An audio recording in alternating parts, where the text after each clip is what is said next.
Good morning everyone, happy new year. कैसे हैं आप सभी? मैं उम्मीद करती हूँ आप सभी लोग अच्छे होंगे, स्वस्थ होंगे और अच्छे से पढ़ाई भी कर रहे होंगे। कैसी बातें कर दी मैम आपने! कल और पढ़ाई, हमने तो कल न्यू ईयर सेलिब्रेट किया है।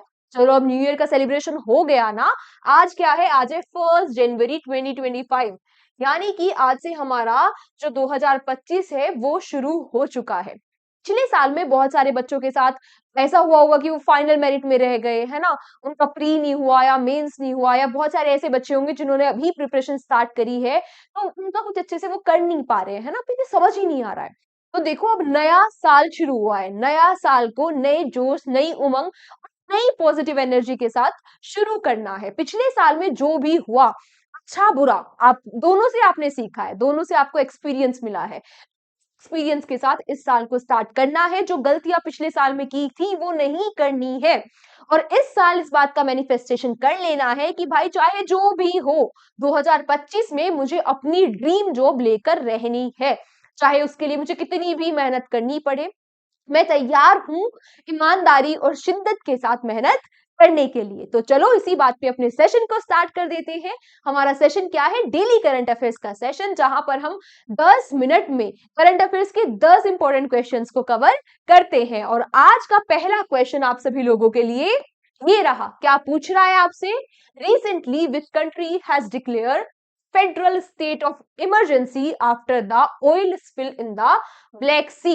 ब्लैक सी यानी कि जो काला सागर है, उसमें तेल के रिसाव के बाद वो कौन सा देश है जिसने संघीय आपातकाल को घोषित कर दिया है? बात करें ब्लैक सी कहाँ है, ये रहा ब्लैक सी। पहले कंट्री देख लेते हैं कि कंट्री आखिरकार है कौन कौन सी आसपास, तो वही आंसर रहा होगा। देखो, ब्लैक सी के नीचे है टर्की, यहाँ पर है ऊपर यूक्रेन, यहाँ सोमालिया, बुल्गारिया, और यहाँ पर है क्या? रशिया। यहाँ पर क्या है? रशिया। तो ये जो तेल का रिसाव हुआ है, ये कहां पर हुआ है? रशिया में।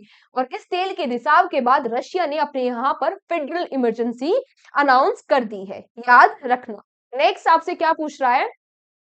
रिसेंटली लक्ष्य Sen secured which position in the King Cup international badminton open 2024। हमारे भारत के बहुत ही बेहतरीन खिलाड़ी, क्या बैडमिंटन के बहुत ही बेहतरीन खिलाड़ी लक्ष्य सेन आपसे पूछ रहा है कि इन लक्ष्य सेन ने जो king cup international badminton open हुआ है 2024 में, उसमें इनका कौन सा स्थान आया है? तो इनका स्थान आया है थर्ड, तीसरा। इन्होंने फ्रांस के जो लेग्जर लेनिर है, इनको हराकर तीसरा स्थान प्राप्त किया है। अब आपके दिमाग में चल रहा होगा कि जो पहला स्थान किसका आया है? पहला स्थान आया है डेनमार्क के एंड्रस एंड्रस एंटोनसेन का। दूसरा स्थान आया है हेन जेन एन, समझ गए होंगे क्या कहाँ के हैं? चाइना के हुन जेन एन का। ठीक है।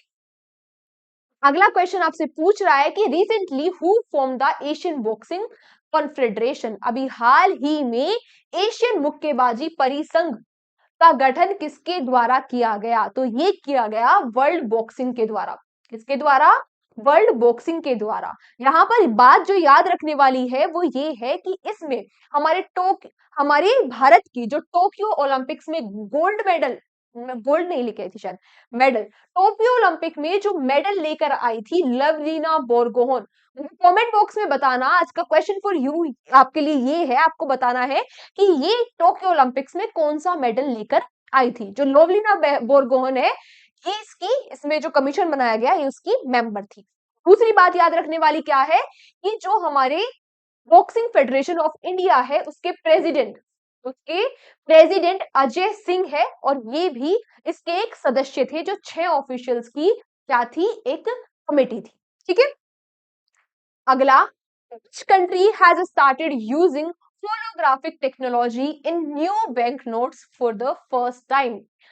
कौन सा पहला देश बन गया है जिसने बैंक के नोट में होलोग्राफिक तकनीक का इस्तेमाल किया है? तो ये देश बन गया है कौन सा? ये देश बन गया है वही जिसकी कैपिटल है टोक्यो और जिसकी करेंसी है येन। जिसकी मैं बात कर रही हूँ, हाँ, जापान की। तो जापान बन गया है वो पहला देश जिसने होलोग्राफिक जो टेक्निक है उसका यूज किया है। यानी कि इसमें क्या किया गया है? जो 3D रोटेटिंग एक पोर्ट्रेट इसमें बनाया गया है नोट के अंदर। जिससे कि ये जो फेक नोट्स बनते हैं वो फेक नोट्स ना बनाए जाए। पहला देश बन गया है तो इसीलिए क्वेश्चन इंपॉर्टेंट है, याद रखना है। यहाँ की जो पीएम है वो है शिंगेरू इशिबा।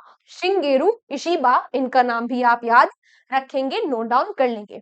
अगला, which country has established its first space agency? काक्सा। ये जो KASA है, काक्सा है, ये आपसे पूछ रहा है कि वो कौन सा देश है जिसने अपनी पहली स्पेस एजेंसी को स्टैब्लिश किया है। इसका नाम है काक्सा। तो ये काक्सा स्पेस एजेंसी है किसकी? साउथ कोरिया की। किसकी है? साउथ कोरिया की। याद रखना, पहली बार अपनी स्पेस एजेंसी को स्टैब्लिश किया है, तो क्वेश्चन इंपॉर्टेंट है। इसकी ये जो एजेंसी है साउथ कोरिया की, ये बेस्ड है साउथ कोरिया के साउथ गयोंगसोंग प्रोविंस में। ये भी आप याद रखना, से स्पेसिफिकली पूछ सकता है कि भाई बेसिकली कहाँ है। आपको साउथ कोरिया तो पता लग गया है ना, अगर आपसे प्लेस पूछ लिया तो वहां पर आप मार खा जाओगे, वहां पर आप एक नंबर गवा सकते हो, तो इसीलिए याद रखना ये भी। वैसे काक्सा का है क्या? ये नेशनल स्पेस एजेंसी है ना, नेशनल स्पेस एजेंसी है साउथ कोरिया की। अगला, former US president Jimmy Carter passed away. He was awarded the Nobel Prize in 2002 in which field? अभी हाल ही में जो अमेरिका के पूर्व राष्ट्रपति है जिमी कार्टर, इनका निधन हो गया है। आपसे पूछ रहा है कि इनको 2002 में नोबेल प्राइज से सम्मानित किया गया था। आपसे क्या पूछा कि किस फील्ड में इनको नोबेल प्राइज दिया गया था? तो इनको नोबेल प्राइज से सम्मानित किया गया था पीस के फील्ड में। ठीक है, तो याद रखना। अगला, who has been appointed as the new chief secretary of Andhra Pradesh? Andhra Pradesh के नए मुख्य सचिव के रूप में कौन नियुक्त हुए हैं? तो ये बन गए हैं कौन? वी विजयानंद जी। वी विजयानंद जी। इनकी जगह पे पहले कौन थे? ये थे नीरव कुमार प्रसाद, ये रिटायर हो गए हैं और नए बन गए हैं वी विजय आनंद जी, आंध्र प्रदेश के मुख्य सचिव। बात करें आंध्र प्रदेश के बारे में तो कैपिटल है अमरावती और यहाँ के सीएम है चंद्रबाबू नायडू जी। कौन? चंद्रबाबू नायडू जी। अगला question, according to the Election Commission of India what percentage of women voted in Lok Sabha election 2024? 2024 में जो लोकसभा के इलेक्शंस हुए थे, आपसे पूछ रहा है कि इलेक्शन कमीशन ऑफ इंडिया के अब एक रिपोर्ट पब्लिश की है कि उसके तहत कितनी सारी जो विमेन है, महिलाएं हैं, उन्होंने इन इलेक्शंस में, लोकसभा के इलेक्शंस में वोट डाली थी। तो 65.78% फीमेल्स ने वोट डाली थी इसमें 2024 के जो लोकसभा के इलेक्शन हुए थे। ठीक है, और मैंने 65.6%। अगला, recently which state government has increased the ex gratia amount given to the families of armed forces and Central Armed Police Force personnel from 50 lakh to 1 crore? आपसे क्या पूछ रहा है कि आपसे पूछा है अभी हाल ही में वो कौन सी स्टेट गवर्नमेंट यानी कि राज्य सरकार है जिसने अनुग्रह राशि को बढ़ा 5 लाख से 50 लाख से बढ़ाकर 1 करोड़ कर दिया है। किन के लिए? जो हमारे आर्म फोर्सेस और CAPF के जवान है उनकी फैमिलीज के लिए। तो ये स्टेट गवर्नमेंट कौन सी है? ये स्टेट गवर्नमेंट है हरियाणा।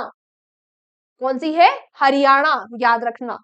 अगला, according to the recent RBI report, अभी हाल ही में RBI Reserve Bank of India की एक रिपोर्ट आई है, आपसे पूछ रहा है कि उसके according at what percent rate is India's GDP expected to grow in financial year 2024-25? 2024-25 के फाइनेंशियल ईयर में जो भारत की GDP ग्रोथ रेट है वो कितनी रहने वाली है? RBI ने अभी एक रिपोर्ट पब्लिश की है, तो ये कितनी रहेगी? 6.6%। कितनी? 6.6%। RBI क्या है? Reserve Bank of India. इसके 26 गवर्नर कौन है? मुझे फटाफट से आप कमेंट बॉक्स में इसका आंसर दे देना। क्लियर? तो आज के सेशन को हम यहीं तक रखते हैं। Thank you so much everyone हमारे साथ सेशन में एंड तक बने रहने के लिए। इसकी PDF आपको मिल जाएगी हमारी एग्जाम जर्नी के टेलीग्राम चैनल पर।